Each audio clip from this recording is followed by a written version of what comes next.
I can hear you. All right.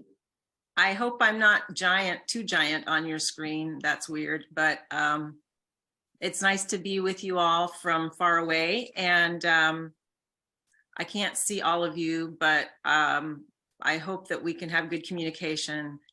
And when, yeah, Connie can keep turning the camera around. So sleep is a big topic, and you've already covered a lot of things with Fran and Brianna. So I think I'm going to focus first on what might be reassuring for many of us as we age, just understanding the normal changes that occur with aging to our sleep. And Fran touched on many of these, and I really appreciate her bringing up the myth that we need less sleep as we age. You know, oh, Granny only slept 4 hours a night. She didn't really need sleep anymore. When truly our minds, our bodies, our health, we do need those 7 to 9 hours of sleep a night. However, we know from all the ability to scan our brains now with MRIs and different kinds of scanning and electrical studies, we do know that the aging brain does change. Sleep does change with aging. Some things are physical changes in our brains, but some are just, you're going to hear me list all these ways that our sleep changes. And some of them just might be things that bounce off each other. One thing causes another, and you'll get the idea as I go along here. But the first thing is that our sleep becomes lighter and more fragmented, shorter steps. We sleep for shorter periods of time. We wake up more often. We don't sleep as deeply as we did when we were younger. So someone mentioned dreaming less, and that makes sense. If we're not going into that deep sleep as much, it makes sense that we don't dream as much. Even if we sleep well at night, as we age, we have more daytime sleepiness. And you know, you wonder, well, what could that be about? But it seems to be some of our just natural physical changes. However, that doesn't mean extended or excessive daytime sleepiness, because that usually points to a medication that's not working well for us, or another medical issue, or maybe poor sleep at night. So if we have excessive daytime sleepiness, we do want to look into that. Our sleep schedule shifts. A lot of people talk about sleeping, wanting to go to sleep earlier and maybe waking earlier. And that can be fine if we're still getting the right amount of sleep. It's not true for everyone. Some people we're just always night owls and continue to be night owls. My dad, my 86-year-old dad, now that, you know, once he retired, he started sleeping in. I couldn't believe it because he was such an early riser his whole life, and now he just loves to sleep in. There is more insomnia, but then look at what we've talked about. Sleep is more fragmented. We can be prone to sleeping more in the day. So it might be just that these things start working off of each other. But we also, with aging, we might be taking different medications that can cause insomnia or have interactions. We might have pain that keeps us awake. We, as Fran mentioned, we not only have medical problems that make us urinate more at night, but with aging, it is just a normal change that we make more urine at night than in the daytime. And this is like when I get to go talk to the big guy in the sky someday, my big question is, why are we urinating more at night? Why do we make more urine at night? It's not fair, but we do. And so that, of course, impacts sleep. And then I'll just bring up briefly depression and insomnia.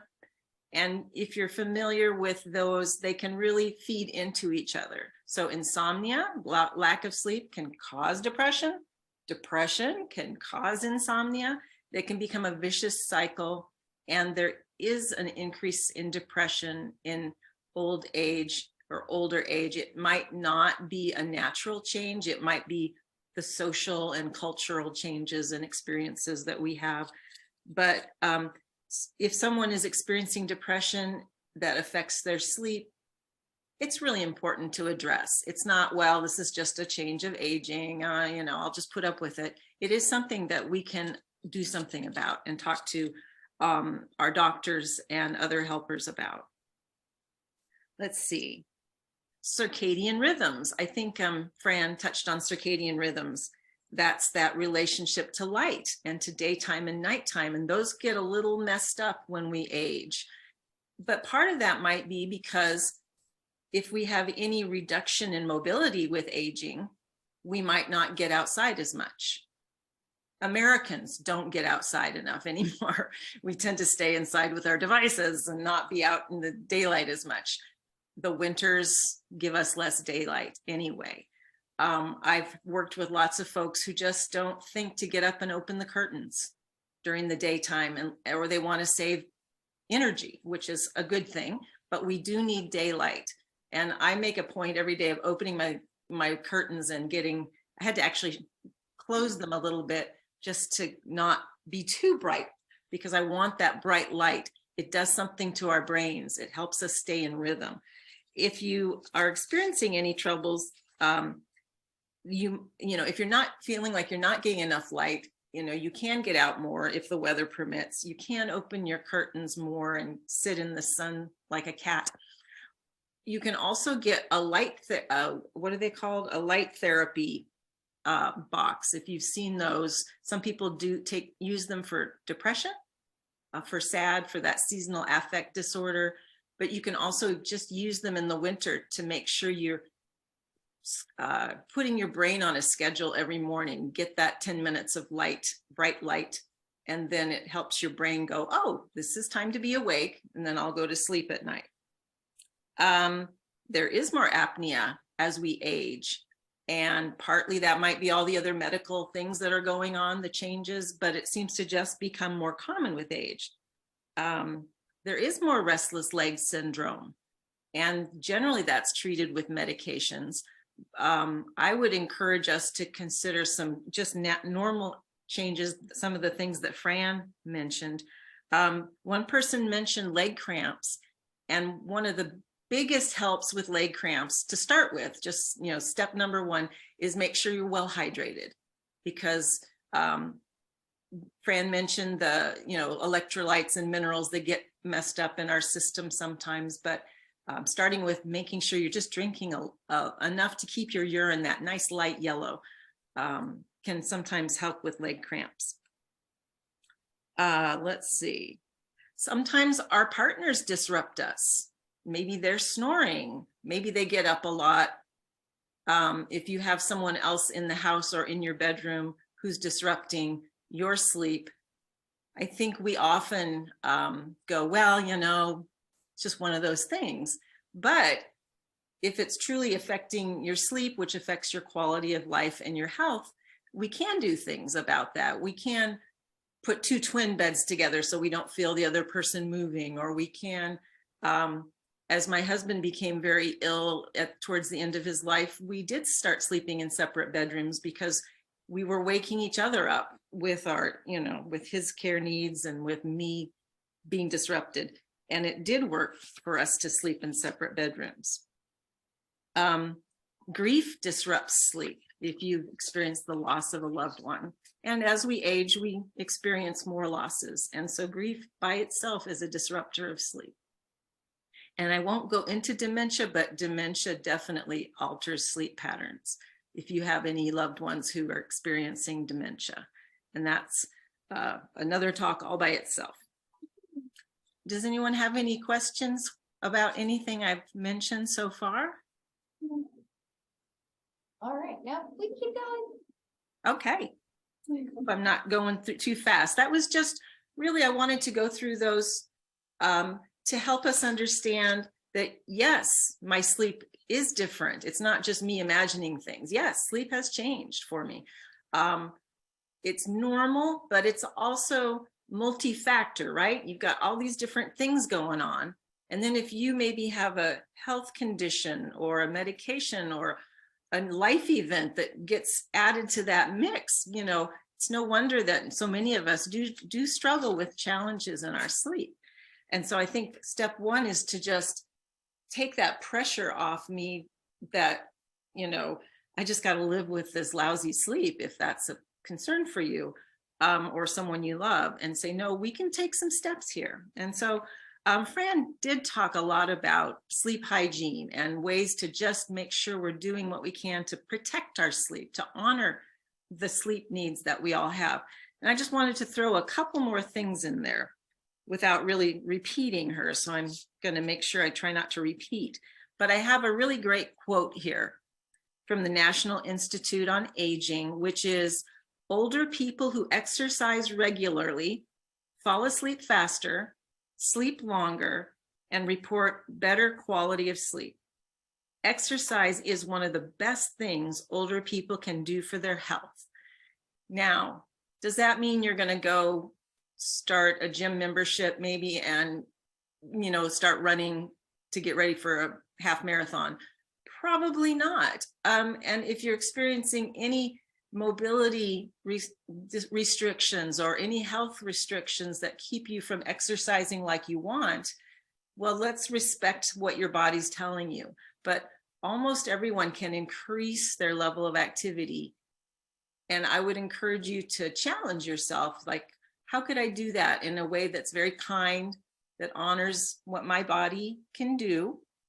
And but just little steps, because we all know that if you just go out, the weekend warriors who try to go do something brand new and then hurt themselves or have a, you know, issue or shovel the sidewalk and overdo it and regret it. We want to just make incremental changes in our activity levels. But even if you go outside for 5 minutes and walk around the block and you just weren't doing that before, that would make a difference. It's those little tiny changes that make big differences. So any list you look at for helping with sleep, exercise is numero uno.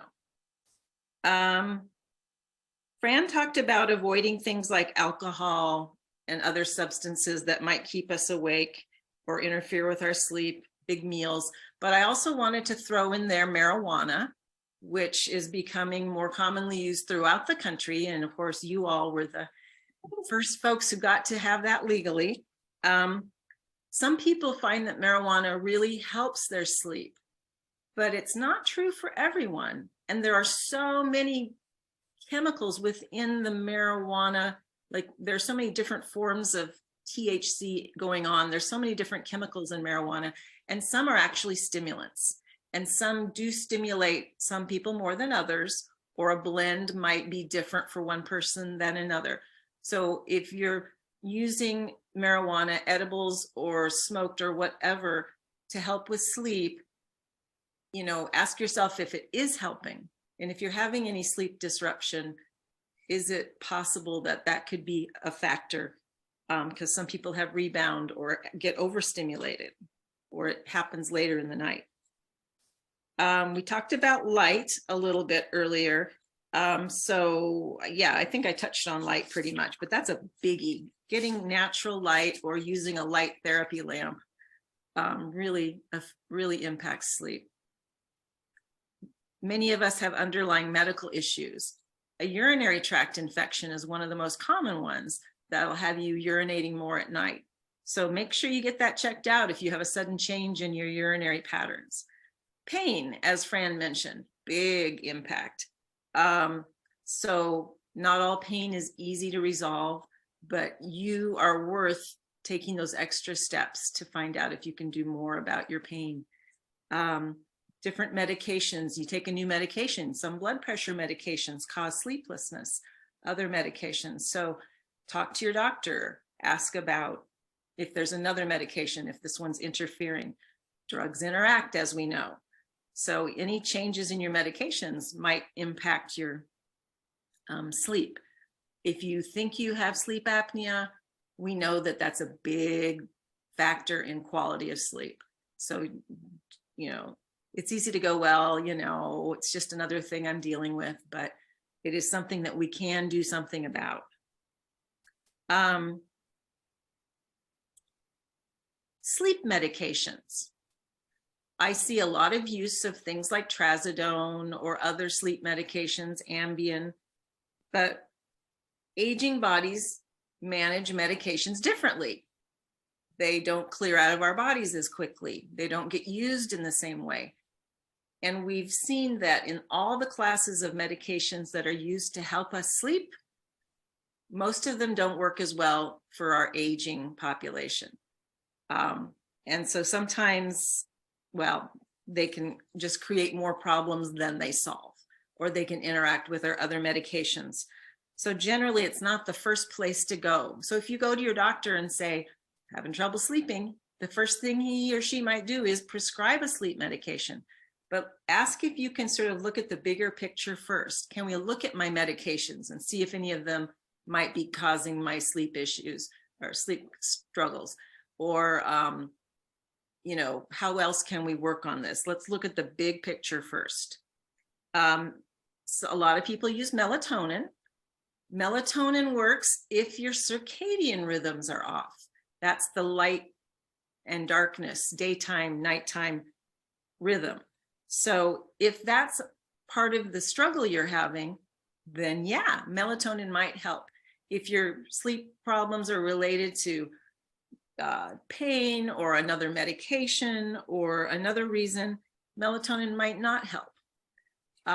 So it's not just the fix it for everyone. And there are different qualities of melatonin. It's not regulated like a medication, like prescription medication. So you need to find a trusted brand and look into dosages. And it, you know, if one dosage of melatonin doesn't work, it doesn't mean that doubling it will help. So it can be very helpful if it's a circadian rhythm, but it's not helpful for all sleep disturbances. And finally, I just want to suggest that there are sleep specialists. There are doctors who work at sleep clinics, who work with the sleep clinic at the hospital or separate clinics. And you hear about them because your friend went and had a sleep study and found out they had apnea. That seems to be the most common use. But these doctors and other professionals are trained to look at the big picture. Let's look at your activity level. Let's look at your mental health. Let's look at your medications. Let's look at life events. Let's, you know, the whole picture, and start making changes in some of these things. And so it's not just, sleep clinics aren't just for apnea. And so that would be my suggestion as we wrap up is, if, you know, I'm really happy for if you're all just looking at me going, I have no trouble with sleep, Julia, this has not been very interesting. I'd be delighted. But if you're finding any struggle with sleep, first of all, know that some of it is, it's not abnormal as we age to have sleep interruptions, but they're also mostly things we can address.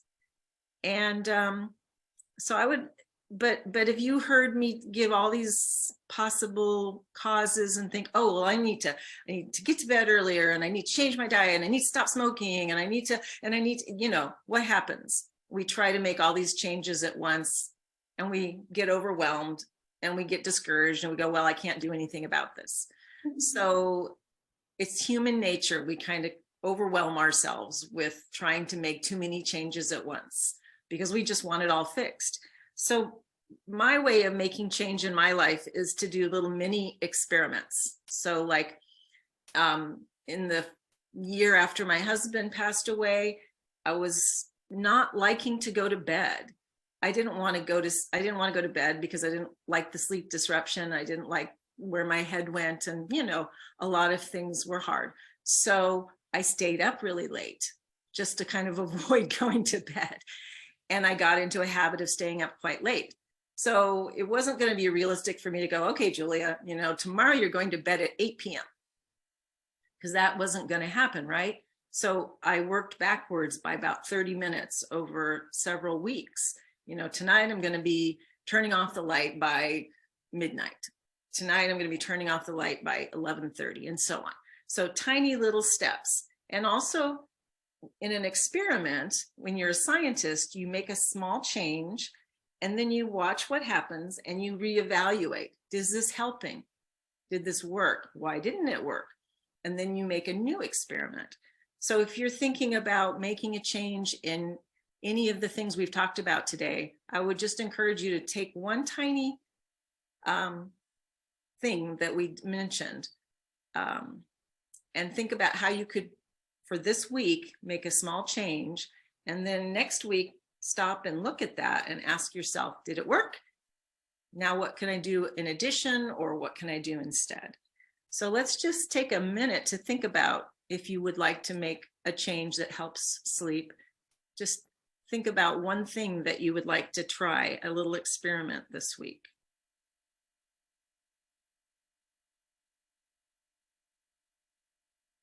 For me, it's going to be a different pillow because my neck kept me awake last night. And the other pillow was right next to me on the bed, but I just couldn't be bothered to reach over there and switch pillows because I was so tired. So tonight I'm going to start with that other pillow and see if it helps my neck pain, instead of just going, oh, my neck hurts all night and not doing anything about it, because I'm worth having a better night's sleep and I want to feel better tomorrow. Does anyone have any questions?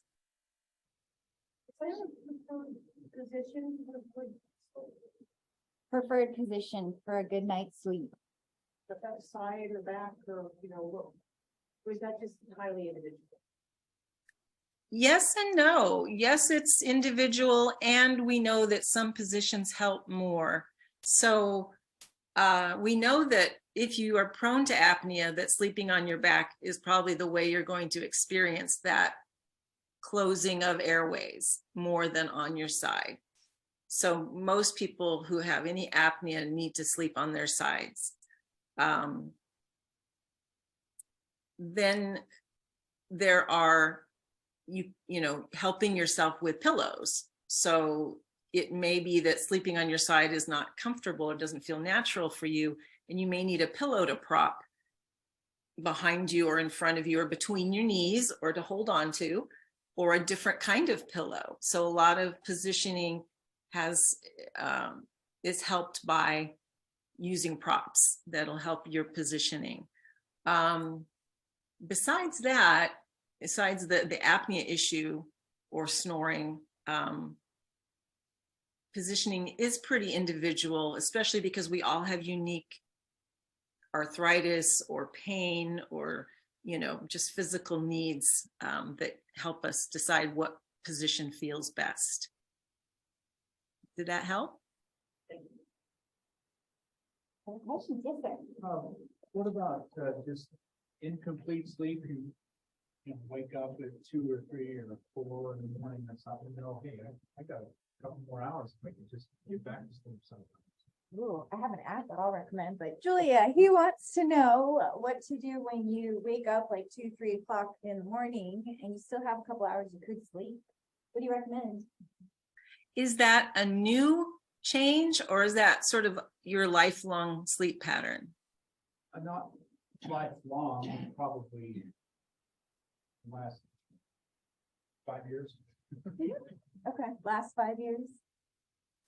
Well, it would be interesting to ask yourself some questions about those last 5 years, if there was a certain change that has occurred. But again, we know that aging makes us sleep more lightly and have shorter periods of sleep. And so for some of us, if there's a break in sleep around those early hours, our brains kind of might start to kick into gear, like, oh, well, it's almost morning. And, that whole thing starts going and we start thinking about the day. And so that's a big challenge for a lot of folks. Also, depression causes early waking. And then kind of where does your mind go? So if you're struggling with depression, that's just the classic time that we kind of go into negative thoughts, fearful thoughts, anxious thoughts. So that is a challenging time for many, many folks, and especially as we age. So the things that we've talked about today, especially exercise and removing distractions or interruptions. I find folks I talk to about spouses or partners that they sleep with, there's that light sleep, and then you're awake, and then you're aware of your partner rolling over in bed, or you're aware of the snoring that wasn't bothering you when you fell asleep by the other person. Those sorts of things, that people bring that up to me a lot. And then, then we have to do some real creative thinking. Is something outside of me just keeping me from going back to sleep? Then we need to get creative about what we do about those disruptions. Is it the fact that light is coming in? Maybe we can do something about that.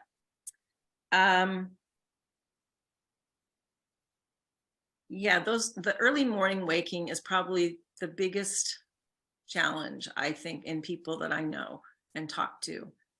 And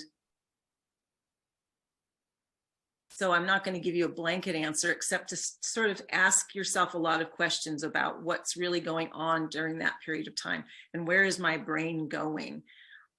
I took a clock out of my room. I do not let myself know what time it is, so that if I wake, whether it's at midnight or 4 or whatever, because if I know what time it is, I start doing some calculations, right? Oh, I've got lots more time to sleep.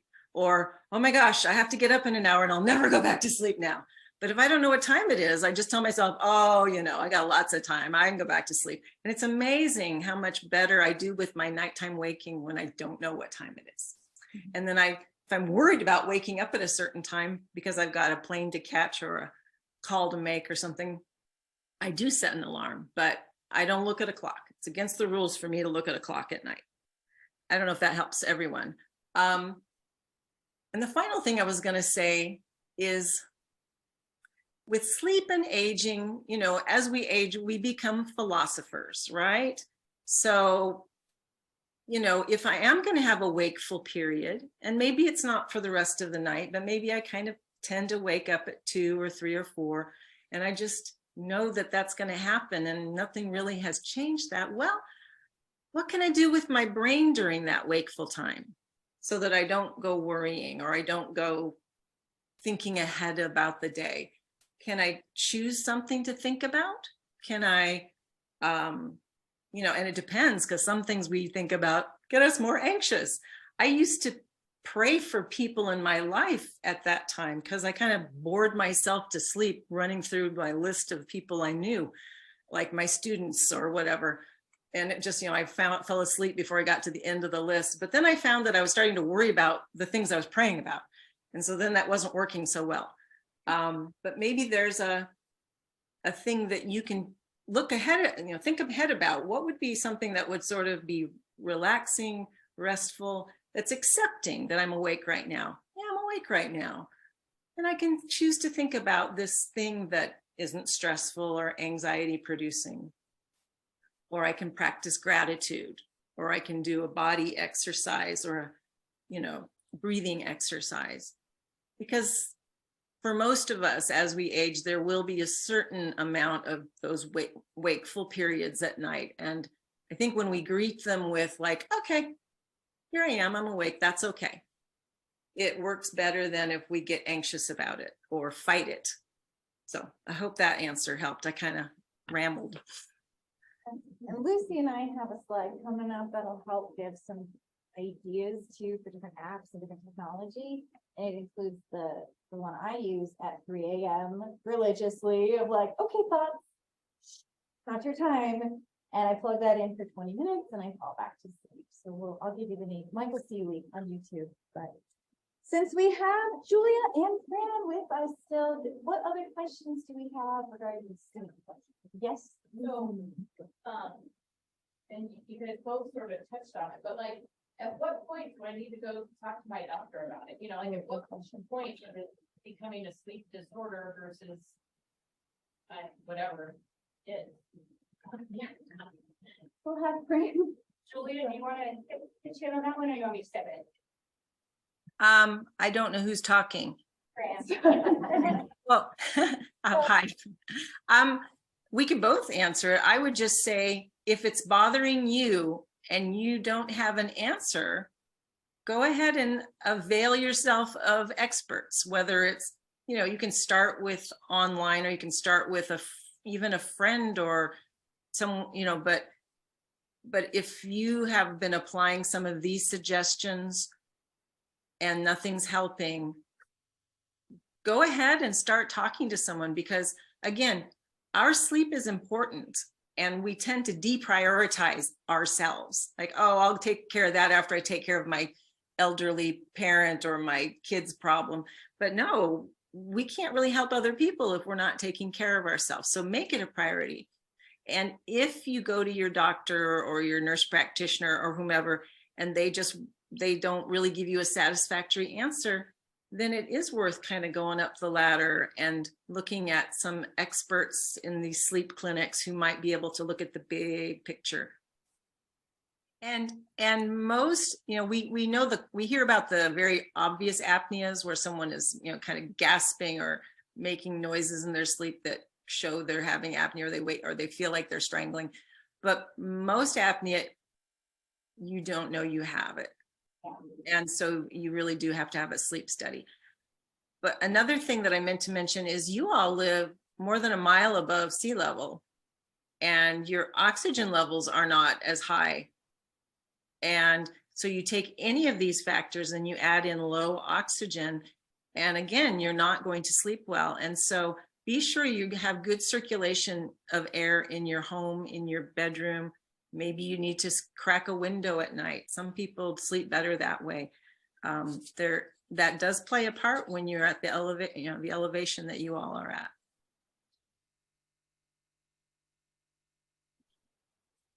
Question. So are there any foods that you can eat in the evening that are helpful for sleeping? We know caffeine is not good, but are there any foods that have an element of that help calm you and help you sleep? I'm sorry. There is a chemical in something called tryptophan. It's like in Turkey, how they talk about that food coma after Thanksgiving, right? So some of those foods that are higher in tryptophan can kind of help relax you a little bit. But you always have to balance that. Like we said, it's obviously not chocolate much as we'd like to get to. Yeah. But there are some foods. I don't know if Julia can think of anything else. Yeah, I don't know a lot about that, other than, there are certainly some herbal teas and things that we know are settling, but probably more important than what you eat is what you don't eat. And it's that fullness of eating close to bedtime or eating a bigger meal than usual. And then of course, all the things that stimulate our nervous systems, from nicotine to caffeine to, all the rest. So I think in terms of food, it's what we kind of avoid is probably more important than what we actually eat at bedtime. Although I would say on top of that, tying into blood sugar, having a high glucose type snack at bedtime, fruit or something sweet or high carb, like, crackers or chips or something, that's going to cause a rapid blood sugar rise, which then causes a rapid insulin response and a blood sugar drop, which then can put us into some distress while we're asleep. And we don't know what's going on, but our body's like having a little blood sugar crisis. That's not good for our sleep. I encourage folks, if they're going to have anything at bedtime, have a high protein snack, because it will stay in your stomach longer. It will take longer to go into your bloodstream and raise your blood sugar, and you won't have that crash in the middle of the night. So, peanut butter, a little cube of cheese, whatever high protein type snacks tend to work better than high sugary, higher glucose snack, if that makes sense. Thank you, Nurse Julia. Very fun being with you. Thanks.